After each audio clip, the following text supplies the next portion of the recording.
Cinema ఉంది చూడండి, దొంగతనం చేస్తే ఇమీడియట్ గా గేట్ దాటే లోపల పట్టుబడతా ఉంటాడు. అలా అసెంబ్లీ గేట్ దాటే లోపల పట్టుబడ్డాడు చంద్రబాబు నాయుడు గారు. బ్రహ్మానందాన్ని కూడా మించిపోయాడు కామెడీలో. అయినా ఏమంటాడు చంద్రబాబు నాయుడు గారు,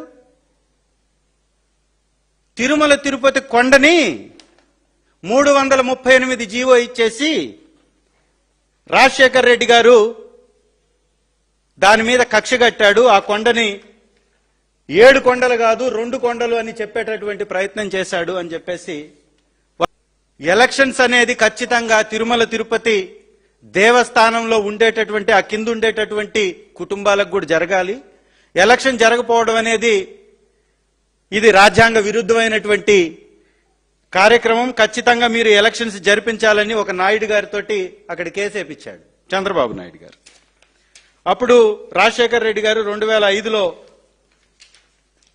వారు ముఖ్యమంత్రిగా ఉన్నారు. 2005లో ముఖ్యమంత్రిగా ఉన్నప్పుడు ఆయన కేసేసినప్పుడు ఆ రోజు జేసీ దివాకర్ రెడ్డి గారు దేవాదాయ శాఖ మంత్రిగా ఉన్నాడు. పంచాయతీరాజ్ శాఖ మంత్రిగా కూడా వారే ఉన్నారు. వారేం చేశారంటే, తిరుమల తిరుపతి దేవస్థానం ఉన్నటువంటి ప్రాంతమే కాదు, ఆ కిందున్నటువంటి ఆ కుటుంబాలు నివసించేటటువంటి ప్రాంతం కూడా దేవదేవుడికి సంబంధించినటువంటి ప్రాంతమే. ఆ ప్రాంతంలో ఎలాంటి ఎలక్షన్స్ జరగకుండా ఉండాలని 338 జీవో తెచ్చాడు. అసెంబ్లీ సాక్షిగా ఈ బ్రహ్మానందం గారిని ఇమిటేట్ చేస్తున్నటువంటి చంద్రబాబు గారు, పట్టుబడ్డటువంటి చంద్రబాబు గారు ఈ 338లో 2 కొండలు అన్నారు, 7 కొండలు కాదు అని. ఇది జీవో. ఈ జీవోలో చాలా స్పష్టంగా ఈ హైలైట్ చేసినటువంటి అంశం, sending proposal for including the more area, sending proposal for including the more area as Tirumala township. Tirumala township గా ఇంకొంత ఏరియా భాగాన్ని దీనిలో పొందుపరుస్తూ ప్రపోజల్ పంపించినట్టుగా దీనిలో ఉంది. ఐఏఎస్ ఆఫీసర్ ఆ రోజు పంపించారు. ఆ రోజు దేవాదాయ శాఖ మంత్రిగా జేసీ దివాకర్ రెడ్డి గారు ఉన్నారు. ఇచ్చింది పంచాయతీరాజ్ శాఖ, దేవాదాయ శాఖ.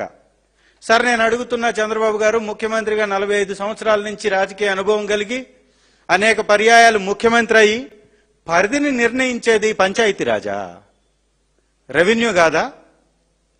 రెవెన్యూ శాఖ నుంచి ఎక్కడన్నా పరిధిని నిర్ణయించినట్టుగా జీవో ఉందా? ఇచ్చినటువంటి మంత్రి దేవాదాయ శాఖ మంత్రి పరిధిని నిర్ణయించగలుగుతాడా?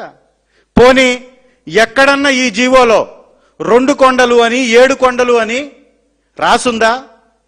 కొండల గురించి మాట్లాడుందా? వాస్తవం ఏంటి దీనిలో? చంద్రబాబు నాయుడు గారు 2005 నుంచి అసత్యపు ప్రచారం దీన్ని పట్టుకొని ఎలా చేయగలుగుతున్నాడు? చేతిలో పచ్చపత్రికలు ఉన్నాయని పిచ్చి రాతలు ఏ విధంగా రాయగలుగుతున్నాడు?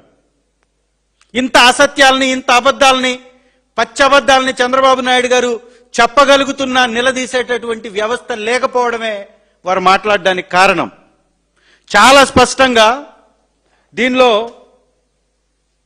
ఒక్కసారి వెనక్కెళ్ళి గాని చూస్తే 1870లో బ్రిటిష్ గవర్నమెంట్ టీటీడీకి దాదాపుగా 10.33 స్క్వేర్ మైల్స్ అంటే 27.5 స్క్వేర్ కిలోమీటర్ల విస్తీర్ణాన్ని టీటీడీకి బ్రిటిష్ గవర్నమెంట్ అప్పచెప్పింది.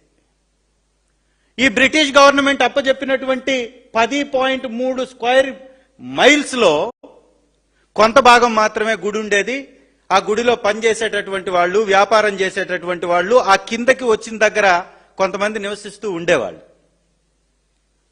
ఎప్పుడైతే చంద్రబాబు నాయుడు గారి యొక్క మనిషి, ఆయన కూడా నాయుడు గారే, కేసు వేశాడో, కేసు వేసినప్పుడు ఇక్కడ ప్రచారం, రాజకీయ ప్రచారం జరగకుండా ఉండాలి అంటే ఆ ఉన్నటువంటి పూర్తి విస్తీర్ణాన్ని దేవుని యొక్క టౌన్షిప్ గా చెయ్యాలనే ఉద్దేశంతో ఈ జీవో ఇచ్చాడు.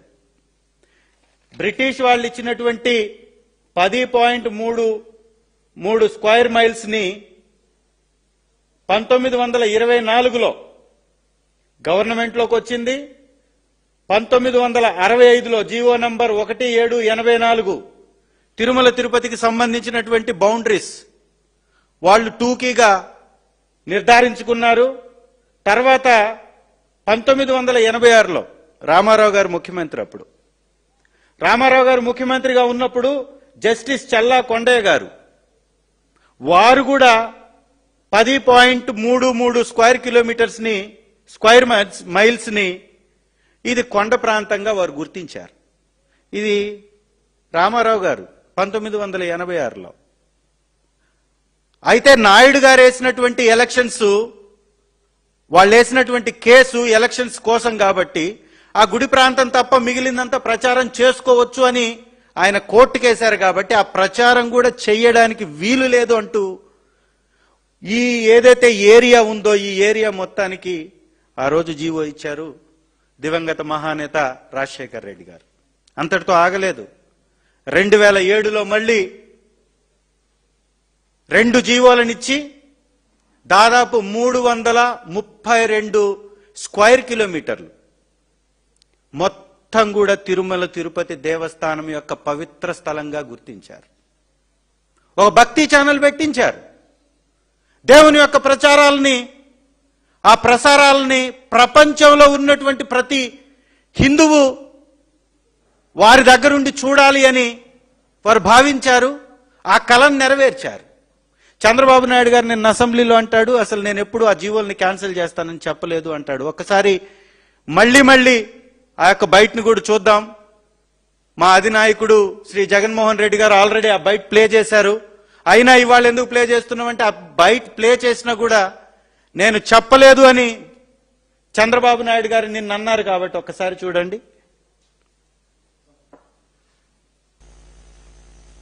నేను ఉన్నప్పుడు ఇప్పుడు కూడా 746-47 జీవోలు 2 వచ్చాయి. నేను ఉన్నప్పుడు ఇప్పుడు కూడా 746 కానీ 47 జీవోలు అవసరం రాలేదు. ఈ ప్రభుత్వం వచ్చిన తర్వాత ఈ 2 జీవోలు కూడా వచ్చాయి. తెలుగుదేశం పార్టీ దీనికి వ్యతిరేకంగా ఉంటాం. రేపు అధికారంకి వస్తాయి ఈ 2 జీవోలు కూడా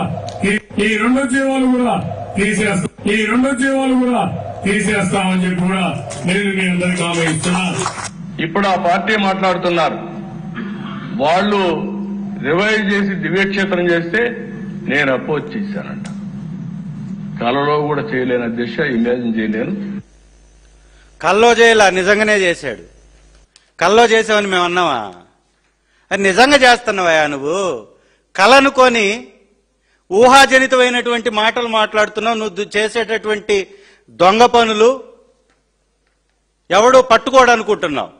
అందుకే ఇంత బాహాటంగా 2005లో ఐఏఎస్ ఆఫీసర్గా ఉన్నటువంటి వీరు నారాయణ శర్మ గారు ఈ 338 జీవో మీద విపరీతమైనటువంటి కాంట్రవర్సీని అపోజిషన్ లో ఉన్నటువంటి చంద్రబాబు నాయుడు గారు మాట్లాడుతున్నారు, అలిగేషన్ చేస్తున్నారు, విస్తీర్ణం గురించి మాట్లాడుతున్నారు, 2 కొండలు అంటున్నాడు, ఇలా తప్పుడు ప్రచారం చేస్తున్నాడు. ఇది చాలా చాలా పాపం. ఎక్కడ మేము విస్తీర్ణం గురించి కానీ దాని పరిధి గురించి కానీ ఎక్కడా మేము మాట్లాడలేదు. గతం నుంచి బ్రిటిష్ పరిపాలనలో ఉన్నటువంటి ప్రాంతాన్ని మాత్రమే మేము దానిలో మెన్షన్ చేశాం తప్ప కొత్తగా ఎలాంటి మార్పులు చేర్పులు కొండల గురించి కానీ మేము ప్రస్తావించలేదని ఆయన క్లారిటీ తోటి ఆయన రిలీజ్ చేసినటువంటి